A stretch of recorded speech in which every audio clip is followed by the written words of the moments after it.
സ്ത്രീകളിൽ സാധാരണയായി കാണുന്ന ഒരു പ്രശ്നമാണ് PCOD. PCOD എന്നാൽ പോളിസിസ്റ്റിക് ഓവേറിയൻ ഡിസോർഡർ എന്നാണ്. PCOD വരുമ്പോൾ ശരീരത്തിലെ ഹോർമോണൽ ഇംബാലൻസ് വരുന്നു. അത് കാരണം സ്ത്രീകളിൽ മെൻസസ് ഇറഗുലർ ആവാം.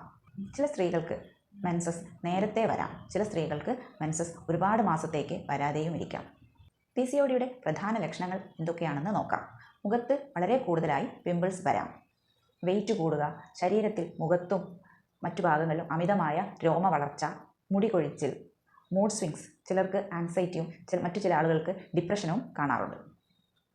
അമിതമായ ക്ഷീണം, ചില ആളുകൾക്ക് ഹോർമോണൽ ഇംബാലൻസ് കാരണം അല്ലെങ്കിൽ വെയിറ്റ് കൂടുന്നത് കാരണമോ ആയിട്ട് ശരീരത്തിൻ്റെ പ്രത്യേകിച്ചും കഴുത്തിലും സ്വകാര്യ ഭാഗങ്ങളിലും കൂടുതലായിട്ട് ബ്രൗൺ നിറം വരുന്നതും കാണാറുണ്ട്. ഇതൊക്കെയാണ് സാധാരണ ലക്ഷണങ്ങൾ. എന്തുകൊണ്ടാണ് PCOD ഉണ്ടാകുന്നത്?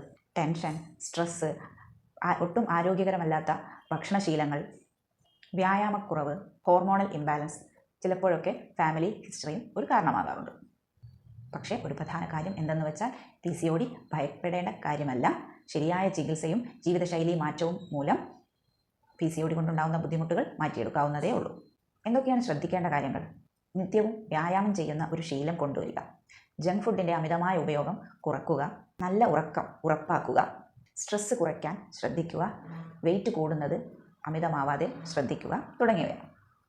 പീരീഡ്സ് വളരെ ഇറഗുലർ ആണെങ്കിൽ അല്ലെങ്കിൽ ലക്ഷണങ്ങൾ കൂടുതലായി ബുദ്ധിമുട്ടിക്കുന്നതാണെങ്കിൽ ഒരു ഡോക്ടറെ കാണാൻ ഒട്ടും മടിക്കരുത്. നേരത്തെ അസുഖം തിരിച്ചറിയുന്നത് വളരെ പ്രധാനമാണ്. ചില ആളുകൾക്ക് PCOD ഉണ്ടെങ്കിൽ പീരീഡ്സ് കൂടുതലായിട്ട് ബ്ലഡ് പോകുന്നതും കാണാറുണ്ട്. ഹോമിയോപ്പതിയിൽ വളരെ ഫലപ്രദമായ മരുന്നുകൾ ലഭ്യമാണ്. പീരീഡ്സ് റെഗുലറാക്കാനും PCOD കാരണമുണ്ടാകുന്ന ബുദ്ധിമുട്ടുകൾ നിയന്ത്രിക്കാനും വളരെ ഫലപ്രദമാണ്. ഇത്തരം ലക്ഷണങ്ങൾ നിങ്ങളെ ബുദ്ധിമുട്ടിക്കുന്നുണ്ടെങ്കിൽ ഏറ്റവും പെട്ടെന്ന് തന്നെ ഒരു ഡോക്ടറുടെ നിർദ്ദേശത്തോടു കൂടി ചികിത്സ ആരംഭിക്കേണ്ടതാണ്.